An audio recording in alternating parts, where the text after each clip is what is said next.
Hey guys, welcome to Domain 4 review. Now, this domain accounts for only 9% of the overall exam, so you may only see a few questions related to publishing and managing content online. Going over these concepts won't take too much of your time, but I can assure you that this knowledge will become handy at some point or another if you are using Tableau within your organization. The types of questions that you're going to see in this domain are all going to be knowledge-based questions, so there's going to be no hands-on section for this particular domain. And most of these questions are going to focus on specific steps or actions that you need to take in order to, for example, create subscriptions or set up alerts. You should definitely be able to describe the steps you would take in order to publish a data source or publish a workbook to Tableau Server or Tableau Online. You should be comfortable describing how you would set up a schedule for the extract refresh. And you should also know how to view the refresh history. For those of you who have never worked with Tableau Server or Tableau Online, don't worry, because I've included some additional resources that will help you get started. Alright, so to get started with Tableau Cloud, what you can do is you can download the trial version and watch the tutorial on getting started. You can find the links to these additional resources in the description of this video. So once you watch the tutorial is going to help you orient yourself. And once you become familiar with the basic features of Tableau Online, what you can start doing is you can start exploring different menus, different options, and then once you're comfortable, you can start focusing on different subsections. If you don't have much time to go over this domain, focus on two things. So make sure that you know the steps that you would take to publish content to Tableau Server or Tableau Online, and how you would connect to a published data source. Alright, so let's take a look at some sample questions. Question number 1 is asking us what option would we use in order to provide tab-based navigation for our sheets when publishing our workbook to Tableau Online. And the answer here is C. So it's very simple. If you wanted to show your sheets as tabs once your workbook is published to Tableau Online or Tableau Server, all you would have to do is check off the option that says Show Sheets as Tabs. These types of questions are really going to focus on what menus and options you have for managing your content online.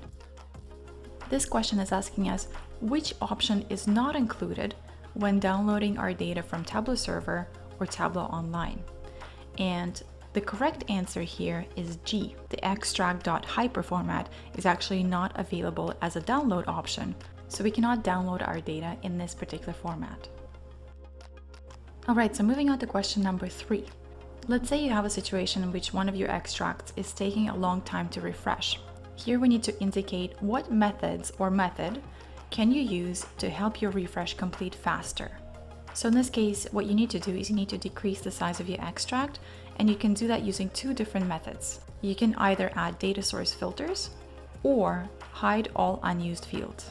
So there's two correct answers here, B and D.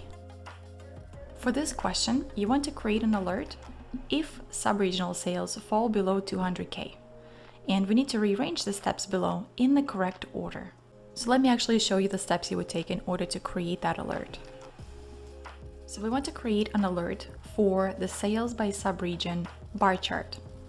And the way that we would do this is we can either click on alerts, and then right here you can click on create. But you're not going to be able to create an alert until you select a continuous access first. So what we're going to do is we're going to click on a continuous access. We're going to choose create. And now we can go ahead and customize our alert. So we're going to specify the condition. We're going to indicate our threshold. So for example, our threshold in this case is going to be below 200K. We can indicate the subject as well as the frequency. So when the condition is true, we want to send the email once, as frequent as possible, hourly, daily, weekly at most. Then we need to specify the recipients. So we would simply type in the recipient name or the email address. And then we can go ahead and click on create alert.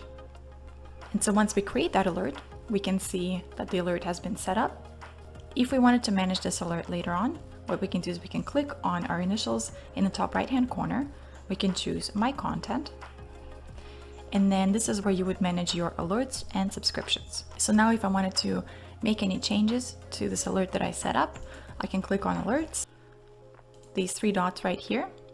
And I can, for example, choose to edit the alert. I can change the owner, or I can simply delete the alert. You also have some additional information about the recipients, who this alert is visible to, the frequency that the email is sent at, so here we have daily at most, and last checked information as well. In this question, we want to unsubscribe from a specific view, so we need to rearrange the steps below in the correct order to do so. You can always manage your alerts and subscriptions directly from My Content folder. So basically, whenever you subscribe to a view, you will get an email with a snapshot of your data. And you can easily unsubscribe from that view by clicking on Manage My Subscriptions directly in the body of that email. Next, you're going to need to sign in into Tableau Server or Tableau Online. So that would be step 2. And then you need to select your icon, navigate over to your content, and click on subscriptions. And then from there, you can simply unsubscribe. So for this domain, you really want to focus on how you would create and manage alerts and subscriptions, how you would share your workbooks and views with others, so assigning permissions, the steps you would take in order to schedule and update your extracts, as well as how to resume suspended flow subscriptions. So just remember, these questions are going to be very specific, so you really need to understand the process and the steps you would take in order to perform these actions. Now, once again, all of these links are included in the description section of this video. Next week, I'm going to be publishing my last video in this series that talks about 5 tips on how to ace your multiple choice exams. Thank you guys for watching, so good luck and happy studying. Please don't forget to share, like, and subscribe to support our channel.